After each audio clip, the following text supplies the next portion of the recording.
Hi, this is the voice of Heidie Calero with another economic capsule on the Puerto Rico economy. Today, as it has been a recurrent theme, not only in Puerto Rico, but in the US, in Europe, and in other parts of the world, it's that pandemic called Covid-19 or coronavirus. Whatever the name, it's the same pandemic which has created havoc all throughout the world. But we are going to focus now on Puerto Rico. And I think the important thing was that Puerto Rico closed or shut down its economy, and people were asked to stay at home since March 15, when the first executive order was published by the government of Puerto Rico, where non-essential businesses were shut down, and we were all told to stay at home so that COVID-19 would not contaminate us, would not infect us.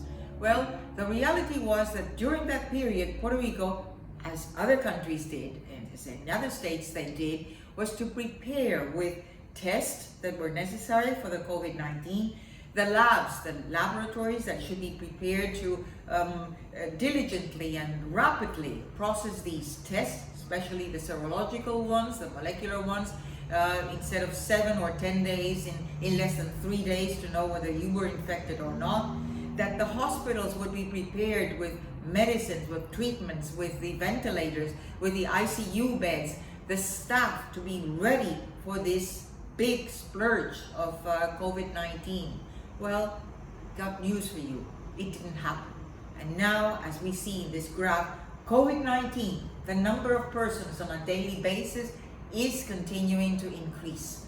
As we see here, back in March and even April, Puerto Rico's, the number of persons contaminated or infected with COVID-19 was less than 50 persons on a daily basis. That's a 7-day moving average, what we are depicting here.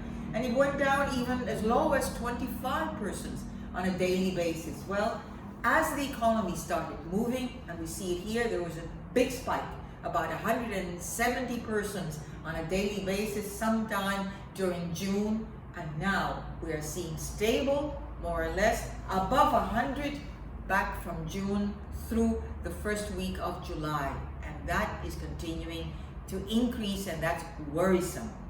The impact of COVID-19 in terms of the shutdown of this economy is more depicted, is clearly depicted, its impact in the job market. And as you see in the second graph, the blue line is the total jobs on a quarterly basis, even on a monthly basis. And what we have depicted here in these two vertical dotted black lines is the period of the Great Recession. Remember the global crisis, the global financial crisis, which impacted the entire world, and it was more induced by this credit crunch and this real estate global, the capsule that really caused so much havoc. Well, during that period, employment went down, but still it was just under the second half of that period of the Great Recession that we had employment just below its long-term average of 956,000 people. Well, notice where we are now with COVID-induced recession of 2020. It's about 760,000 persons that are employed. So definitely a huge impact in this economy.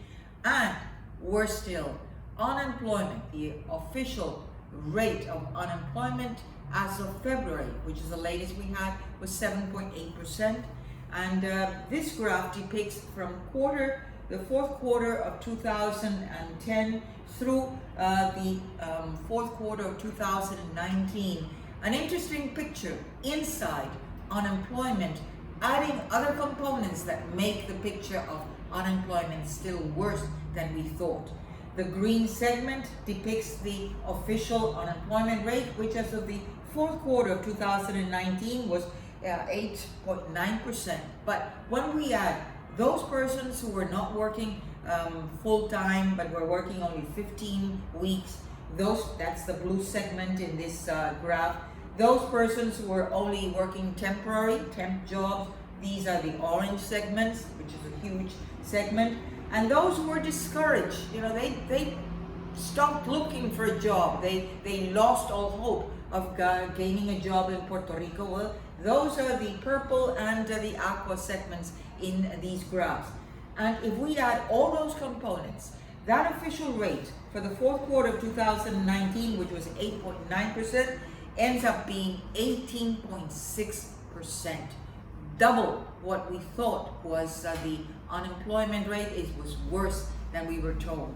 And when we have on real time all this information regarding unemployment, we are going to see that the labor market in Puerto Rico has been hit very hard, and that recovery after COVID-induced recession, it's going to take a long while. So stay tuned, more to come in our next capsules.